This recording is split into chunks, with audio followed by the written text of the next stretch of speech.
I get it.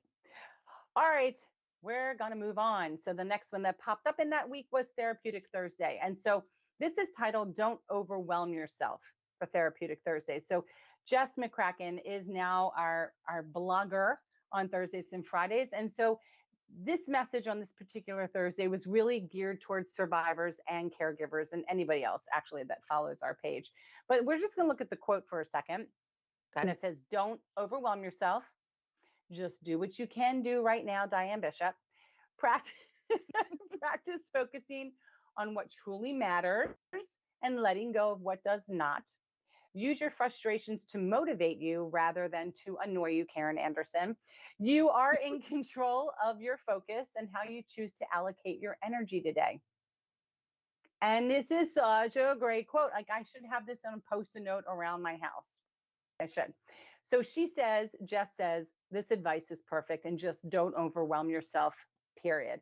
She's been working very hard being in the present moment and finding joy in the simple things and letting go of what she can't control. And if something annoys her or angers her, she'll often ask herself, what is this trying to actually teach me? More kudos to her for having that patience. My brain, even after taking mindfulness, has not caught up to take a second. No, I can be extremely reactive, which is it's not useful. But so when you look at an event or situation or people that challenge us or challenge to test you with an idea that their actions or behaviors are a reflection of them and not you, that's really a game changer. And I've read quotes like that a lot, that someone's reactions are really more of a reflection of them and less about anything that you're doing. So for survivors, for today, try to focus on the advice that's in that quote. Put your hand to your heart and remind yourself you're still here. Be grateful to have air filling your lungs and a powerful heart pushing blood through your battered aorta. I mean, and it's battered and healed. So yeah, let's take a look at this quote one more time. Let's chat about it without me adding any extra insight. Hi, puppy. Don't overwhelm yourself. Just do what you can right now. Practice focusing on what truly matters and letting go of what does not. Use your frustrations to motivate you rather than annoy you. You are in control of your focus and how you choose to allocate your energy today. How does that make you feel? How does that make you feel, Diane? How does it make me feel? Okay, I've gotten real good of walking away from things. The only problem is, for example, like what we're doing the inside of our place and putting in new floor, and then my husband is he worries so much about everything. And well, we gotta do this. We gotta get a new dryer. Then put in his sense, Karen. I had to get a new dryer. I got to cut the grass. That floor gotta wait for a week or two and stuff. And I says, Ricky, I know what all has to be done, but why are you talking about it now when you're not going to do nothing about it now? Right. In his sense, and when you're a couple, it's hard because sometimes their negativity will get up on you. But I have literally walked away. I've gone into the cabin or something, and I've literally told them, look, I can't talk about this. You upset me. I've literally told him, you upset me. We're not working on that right now. Let's concentrate on the floor. We're not working on this weekend, so just don't worry about it right now. We'll get someone to help us. So sometimes with me, if I could stay away from people with the negativity, because they will tend to bring you down. I mean, and you run into that everywhere you go. But I've learned, to tell him nicely, and bless his heart. I mean, he's got a lot of issues himself, as you know, and I tried to be some sympathetic with him and to tell him, don't worry about it right now. We'll do this, we'll do that, or whatever. Yeah, but this. I says, there's always a but. We may not wake up in the morning. I tell him, live in the moment, Ricky. I've learned. I seriously have learned. I mean, the biggest thing that I might do is lay something out for supper. And that's as far as I go. And for yourself, Karen, with me, I just go with the flow. I'm not scheduled point by point, 2 minutes late. Oh my God, I gotta go. I just take it by stride, by my stride now, not nobody else's, because you got to do and what's good for you and go at your pace. Hmm. We got this Right. second chance at life, let this adjust to you and Hmm. let the other people help you. Right. How you been I doing? agree. I Yes. agree. I agree. And I find a lot of times there's so many different types of people, and I Mm. think the hardest for me to understand are the Eeyores. Like, everything is just so bad. And I realized that people don't necessarily want to be uplifted or want to hear a suggestion. They just want to hear themselves. And that's so hard for me. It's like, oh my God, it drives me nuts because all I want to do is provide a solution. And I think one of the hardest things for me, and I'm 53, so it's many years of being who I am, is just they don't want it. And so Mm. I I realize I don't have to take on everybody's everything. And it's okay. There's still a place for me in heaven if I don't take on everybody's everything. You know what I mean? And that's where it is. I choose where to allocate my energy. And there are many days where I allocate my energy to my recliner and my DVR shows. And I feel really good about it. Because I need it. I need it makes me happy. Yeah. And I'm getting more into reading books, which I've never been a person to go to bed and then turn the light on and read a book. It just feels so weird. But I'm enjoying my time with myself and laughing out loud and just saying, I'm done. I'm done here. And Sure. you're right. There are times where I'll like, oh my gosh, this went up, this post went up and it had a spelling error, or it didn't make it up. I put 10 p.m. And I'm like, nobody's going to be thinking about this. Nobody's Mm-mm. going to be judging me. And if they are, I don't know who they are and I don't really care. It's the message. Mm. It's not the timing. The world will still turn on its access, That's you know right. what I mean? So, That's and I'll have conversations with Josh, and sometimes he and other people will say to me, I don't know why this upsets you so much. And when I hear that, I sometimes it's like you picture a wheel spinning and someone sticks a spoke, a wrench, a stick, uh-huh. and the wheel just goes. Arr! That's what it feels like in my head because I think, why aren't you guys upset about this? But then I realize there's more of them and there's just me. It's got to be in me. So I have to take a minute and I have to think, why am I really so upset? Like, why? What is all this Oh, energy? You know, it's I do. crazy. I know what you're talking about. It's called projection. Yeah, it's called a what? It's called projection. I Project. project. Yeah, yeah, yeah. When you're like if you're slightly upset and you read an email, because you're slightly upset, you add a slightly upset tone to it, right? And so now Uh-huh. let's just say that that's a little bit of kindling for the fire. Then you go to another email, right? And now you're simmering.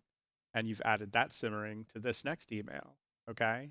And now you've got a little bit of a fire going, and you go to a new email, okay? And you've brought that energy with you, and you're looking at this email, and this Mhm. person might as well be screaming at you for no reason Right. whatsoever, Yeah. okay? And now you're at bonfire level, right? And so that's how projection works. And one of the things Yeah. that I've found is I let my computer read things to me a lot in a Yeah, you nice did neutral say that to tone, me. right? So it Yeah. doesn't matter what it is that it's going on. Like I might be frustrated for any number of reasons, but because, the robot's like, hello, I was wondering if maybe you could find this JPEG for me. I seem to have lost it. I don't put anything in there. It's just this Right. nice dumb robot asking me a dumb question.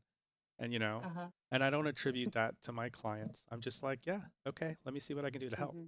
But Yeah. if I'm already teed up and it's like, hey, where's this JPEG? That's a very, very different response.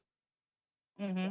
I Yeah. think women are very guilty of doing that. And that's like, Diane, you and I will call each other because I'm very Yes. much into, I want to hear somebody's voice. I hate trying to work through things in text Mm-hmm. or written form because, for Right. the same reason of what Josh is saying, you end up putting all this energy into the baggage you bring into it. Even if you try so hard, inevitably you have no choice but to read it based upon your brain, and your brain had its own experiences. So that could be tone, even if you don't want to.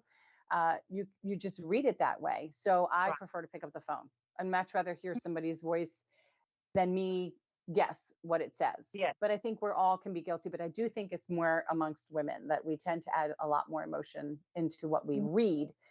And maybe some do it even in what they hear you say. They still apply their experience, whether negative or positive, it's typically negative. And then there becomes this huge volcanic eruption, and you're like, I just walked in the room and exhaled. What did I do? I walked into something, you know? It's crazy. So again, as it says here, use your frustrations to motivate you rather than annoy you. You know? I love that idea of having your computer read it to you. That's brilliant. Also lazy. Don't forget the lazy part about that. Let's say hi to some Lazy. people. We've got some people here that jumped into the chat. All right, I got to scroll back up because we've been chit-chatting. All right, so Karen Heichel jumped in. Hello, Karen. Rob Seltzer. Hey, Hi, Karen. guys. Hey, Bo Bo is here. Bo. Hey, Bo. Bo says, I thank God every single day. And we gave him prayer hands for that. Then he said, I just got motivated and cut my front grass that wore my battery down. LOL. And we're going to make fun of Bo for using LOL. Boo-bo. Right? Boo. That's great, though. It's great that you got motivated and you did it. As long as you're doing what you're told you can do, way to go. Right? That's awesome. And so I asked, how long were you out there? And then I said, is it spring already? Felicia says, I'm working to be present in the moment. Isn't it crazy to say that it's a work, but look at this life. Okay, let's look at when we were younger. And Felicia, I have no idea how old you are, so if you're not, just pretend. Remember the days when we used to write a note and leave it in someone's locker? We took the time to write something based upon what we saw going around us, and then we got one in return and we read it.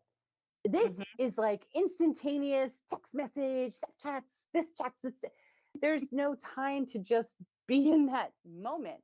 You know, we're just running and being inundated with stuff coming at you from all areas, and being present in the moment is probably a very hard thing to do. You know, but I tended to do it a lot more easy when I was right away in recovery, because what did you do? You just laid on the sofa. That's all you could do, was be present in the moment. And that was kind of also scary because you were present with your thoughts. But I think that this community, as well as some other medical communities, have been forced to be present in the moment, which is not a bad thing. Not a bad thing. Right? Right? Karen says, I still have 3 feet of snow in my yard. Right? So I responded to Felicia. I said, mindfulness is a great tool for practicing being in the moment. Yeah. Rob had a comment and he said, I got morphine without a problem. Yeah, I didn't have problems either, but I feel like maybe I'm going to have a problem. But again, certain places in the country. Right? And I just responded to Rob with Florida man. So and it's also certain ages. It's also certain ages and certain conditions. You know, I would go to the hospital a lot with Crohn's disease prior to dissection. So I was habitual, and many people in that community are like, I went to the ER, I'm doubled over with a blockage, and they won't give me anything. And then it's just amazing. They're like, I've been here too many times this month. It's like, I don't know. I got nothing. Right. It's very frustrating.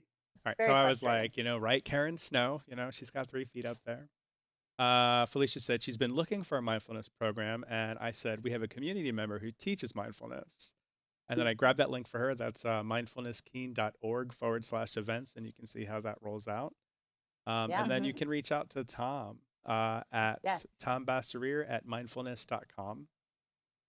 So, you know, that's a big thing. Bo tells us that today is the first day of spring. It is.